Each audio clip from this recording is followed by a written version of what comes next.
turn immediately to the European Commission. Mr. Ryan, Acting Head of Unit, DG Home, please. Thank you, Madam Chairman, and thank you also to the representatives of Denmark for these explanations of the planned measures that are due to be adopted in the near future in Denmark. The first preliminary remark I would like to make is that the Commission has not had an opportunity to study in any detail the measures being planned by Denmark. And we will, of course, in due course, have a closer look at the measures that are adopted.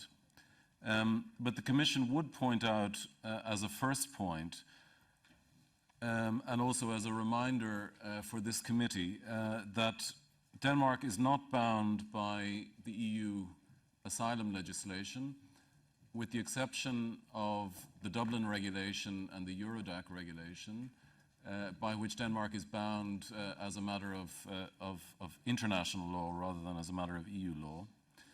And more specifically, Denmark is therefore not bound by the rules defined in the Reception Conditions Directive regarding the reception conditions to be provided to asylum applicants, and the same goes for the other relevant instruments of EU asylum law.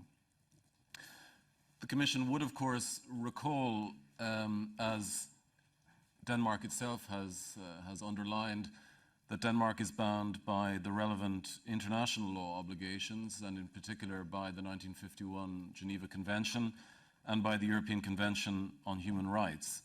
And the Commission would point out that specifically insofar as the seizure of property is concerned, these international norms would provide that such seizure is only compatible with international law to the extent that the seizure is both proportionate and necessary. And the Commission is, I think, reassured by the introductory statement of the Danish representatives, where the intention to fully comply with international law obligations, both as regards the seizure of assets and as regards the delay in family reunification, are concerned. Moreover, the Commission would like to point out that even a member state that is bound by the asylum legislation would implement even if a member state that was bound by the asylum legislation would implement a seizure of assets in this way, the Commission would need to carefully assess the respect of such a measure in detail, and in particular in line with the Reception Conditions Directive.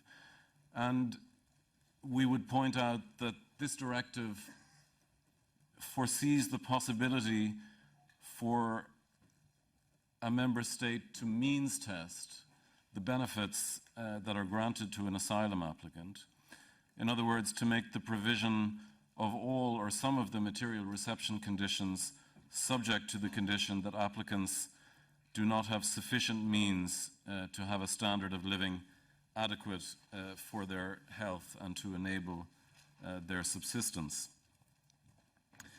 And finally, the Commission would add a remark of a more general nature, and that is to say that the Commission fully understands the very great challenges that are being faced by all member states, including by Denmark, and the Danish representatives explained indeed that the number of asylum applicants that Denmark has been receiving over the last years has been rather on the high side when you compare it to member states in general, in particular when you measure it in per capita terms.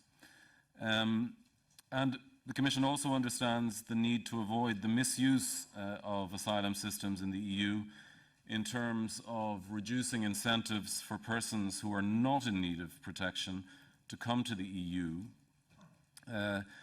and also to reduce the incentives for asylum seekers more generally to move between member states to engage in what we call secondary movements. At the same time, the Commission would also like to highlight the fact that asylum applicants are often vulnerable persons and that valuables which they may bring with them often represent the only assets that they have managed to save before their flight from their country of origin from persecution or war. And those are factors that need very much to be taken into account in the shaping of any policy by an EU member state. Thank you. Thank you, Mr. Ryan.